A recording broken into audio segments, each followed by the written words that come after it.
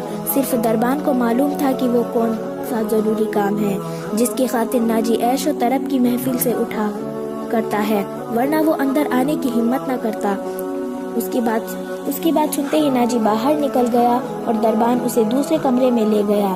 سوڈانی لباس پہنے ایک ادھڑے عمر کا آدمی بیٹھا تھا، اس کے ساتھ ایک جوان لڑکی تھی۔ ناجی کو دیکھ کر وہ اٹھی۔ ناجی اس کے چہرے اور قد کاٹ کی دلکشی دیکھ کر ٹھٹک گیا۔ وہ عورتوں کا شکاری تھا، اسے عورتیں اپنی عیاشی کے لیے درکار نہیں ہوتی تھی، ان سے وہ اور بھی کئی کام لیا کرتا تھا، جن میں ایک یہ تھی کہ وہ نہایت خوبصورت اور عیار لڑکیوں کے ذریعے بڑے آفیسروں کو اپنی مٹھی میں رکھتا تھا، اور ایک کام یہ بھی تھا کہ وہ امیروں، وزیروں اور بلیک میل کرنے کے لیے استعمال کرتا تھا، اور ان سے وہ جاسوسی بھی کراتا تھا۔ جس طرح قصائی جانوروں کو دیکھ کر بتا دیتا ہے کہ اس کا گوشت کیسا ہے، اسی طرح ناجی لڑکی کو دیکھ کر اندازہ کر لیا کرتا تھا کہ یہ کس کام کے لیے موجود ہے۔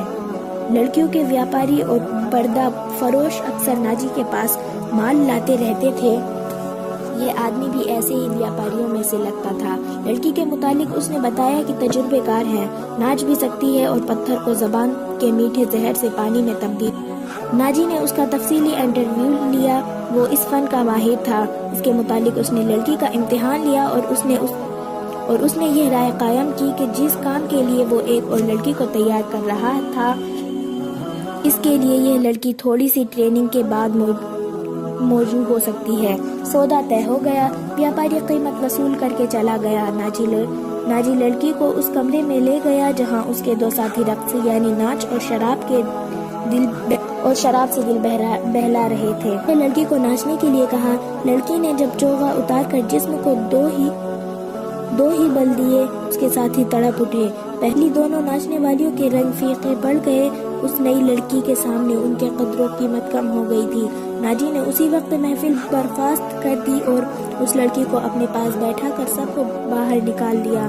لڑکی سے نام پوچھا تو لڑکی نے زکوئی بتایا۔ ناجی نے اسے کہا، زکوئی، تمہیں یہاں لانے والے نے بتایا تھا کہ تم پتھر کو پانی میں تبدیل کر سکتی ہو۔ میں تمہارا یہ کمال دیکھنا چاہتا ہوں۔ وہ پتھر کون ہے؟ زکوئی نے پوچھا۔ نیا امیر مصر، ناجی نے جواب دیا، وہ سالار اعظم بھی ہے، صلاح الدین ایوبی۔ زکوئی نے پوچھا، ہاں، صلاح الدین ایوبی۔ ناجی نے